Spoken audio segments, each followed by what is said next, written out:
captain of the 8th Division of the Gotei 13. He wields the pair of Zanpakuto, Katen Kyoikotsu, the only two in the entire Soul Society. He is described by Yamamoto Ginryu Sai Shigekuni as thoughtful and better at seeing through the truth than anyone else. Shunsui Kyoraku. Shunsui is a character who excels at close-range combat. His special flash attack is easy to use, allowing him to close the distance from a long-range distance in one go. In addition, his unique techniques that combine offense and defense are useful for seizing the initiative in close-range sword fights. After the release of his Shikai, Katen Kyoikotsu, the outcome of the Child's Play battle, which has special rules, determines the outcome of the battle. He wants to impose the rules on an unfamiliar opponent and defeat them before they can respond. He is a 3-star ease of use character. Very, very tanky, super into the special techniques and skills.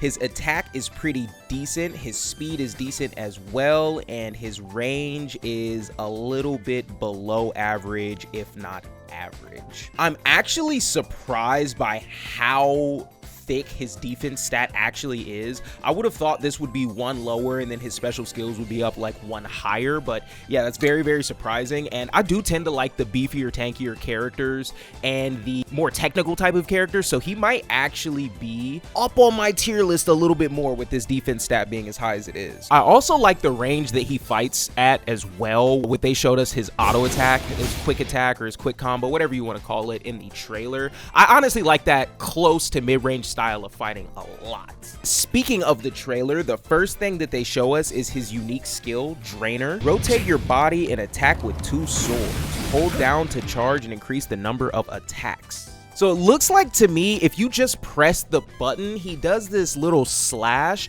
but when you hold down the button, he'll do his Beyblade motion before that final slash. So I'm wondering if this has any type of invincibility to it. It doesn't say it does in the trailer or in the website, so I don't think it will. But if it does have either some type of armor or invincibility, I'm assuming if you do get hit, you'll still take damage, but the animation won't be disrupted. That may be a boon to its viability, but honestly, this move doesn't look too good. Maybe for combo extension, or because I don't even think it's good for closing distance and neutral, because he literally just jumps up and down in the same spot. Maybe he goes towards the opponent if they're a little further away, but I don't know. I'm thinking that this is just going to be something that you throw out at the end of a combo to just add a little bit more damage onto whatever else it is that you're doing. Or maybe if you see the opponent lacking after a flash step and you can control the attack that you do after a flash step, you pop this out and then start your combo.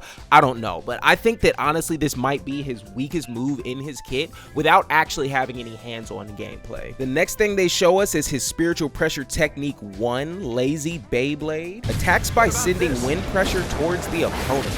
In addition to making up for the lack of long-distance attack methods, it is also possible to attack all at once while sending out wind pressure. Okay, that's what they meant in the trailer. So pretty much this is a long-distance Beyblade, and I don't know if it has, just like with his unique skill, I don't know if it has priority over projectiles, but it looks like whatever attack that Yamamoto was about to throw out did get interrupted, and then when the Beyblade itself hits, the little wind Beyblade I should say, you also get an increased hitbox. So I don't know if that just makes it harder for you to see the opponent when you're playing as the character being hit by it. I don't know. But what I like most about this is the synergy that it has with not only Flash Step, but his second spiritual pressure technique, because it says that you can do things like throw out other attacks while the spinning air Beyblade is out and doing its thing. So if this has projectile destruction properties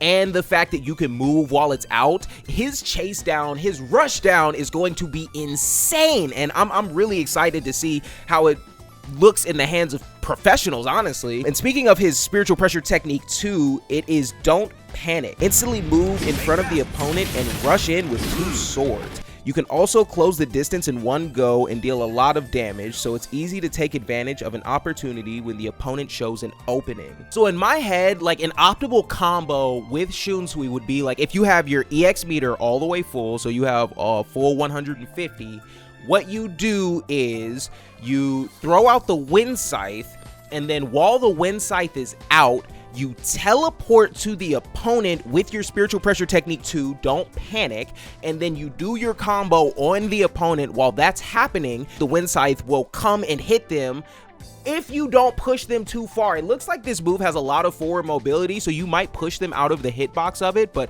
if you let that Beyblade travel a little bit, you could probably catch them off guard with that. And then at the end of your Spiritual Pressure Technique 2, you kind of launch them away. So I'm thinking that's when you use your reverse meter to use your flash step, continue the combo with your unique skill, and then finish them off that way. And then maybe that's like a 50% of your health bar combo, and you use all your EX meter and then one section of your reverse meter. So it's not like it would be a free combo or anything like that. That's a very resource heavy combo, and maybe even a very input heavy combo, but I'm thinking his general game plan might be something like that. So his Spiritual Pressure Technique 1 and 2 have such good synergy. Just the fact that you can attack while that's out, his lazy spinning top, and then the fact that you can have essentially 2 flash steps with his Spiritual Pressure Technique 2 serving as a flash step. Even you might be able to use that to, well, I was gonna say you could use that to get away from attacks, but it would probably just teleport you right in front of the opponent attacking, so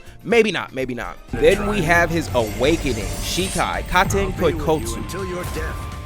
When the player releases the Katen Koikotsu Shikai, a Child's Play competition with special rules will begin at regular intervals. Depending on the outcome of the Child Play, various effects will be activated, such as damage received or ability increases. So that's the buffs and debuffs that they were talking about in the trailer. Unlike the trailer, we have the unique specifications going over how his games will work. So once awakened, the effect will occur randomly from Demon Game / Take Camp / Quick Skill Competition. So there's 3 games that you can play at regular intervals, and they will occur randomly. While the effect is active, the competition will be conducted under special rules. So the first game is Demon Game.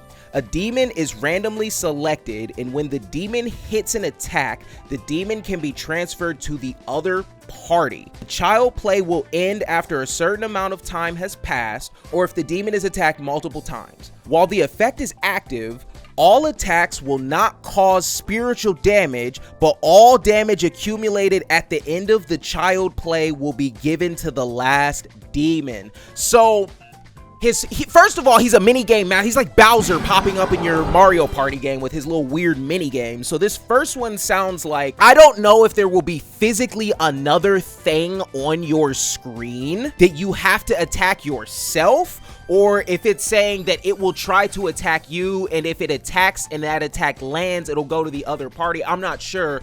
But this demon can be transferred from person to person, and all damage done during the time that it's up on the field, no damage will be received by either party.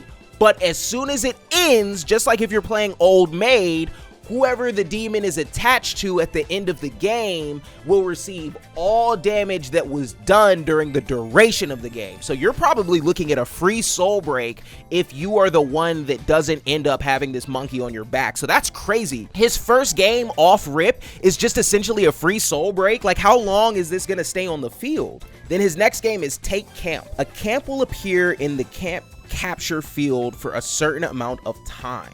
Spiritual particles will decrease while the opponent is outside the range of the camp. So maybe like a flag or something will pop up on the field, and then as you're outside the range of that flag, you will be taking damage. So that means you will have to engage Shunsui at his preferred range when this game is activated. And if you don't, and you try to play the zoning game against him, you'll just be taking damage over time. That's insane. And if this lasts long enough, it could actually be very, very damaging for your health. So that is like a way to get people after your awakening to play the game that you want to play at the range that you want to play it if you're playing a Shunsui. That's insane.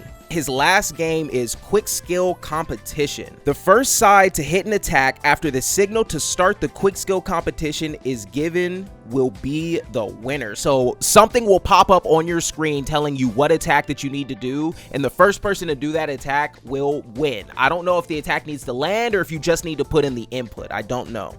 The winning side will gain an attack power increase effect until the next child play begins. So with each one of these buffs or debuffs, they only last as long as the game that you're playing. It sounds like, because I don't know if after one game ends, another one begins immediately. It sounds like if not, you will still have the attack buff, even if there's space in between when the games are being played. If the attack hits before the signal to start is given, the opponent will lose. So essentially what happens with this, you have to stop fighting. It's like red light, green light.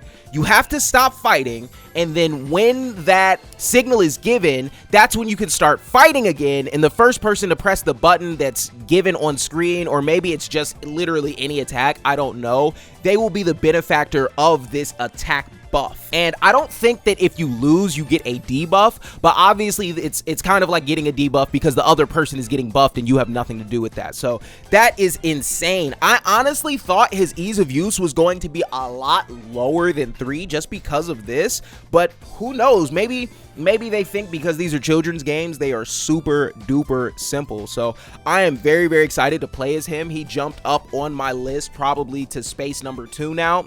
No, he's top 5. Wherever I have Kira, he's either right next to him or right below him. If you guys like that one, definitely leave a like, a comment, and subscribe.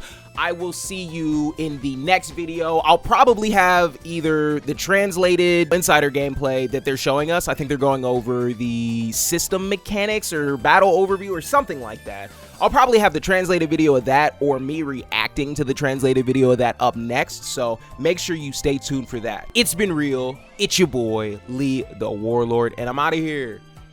Peace. Fuck, I'm a gangsta. Yeah.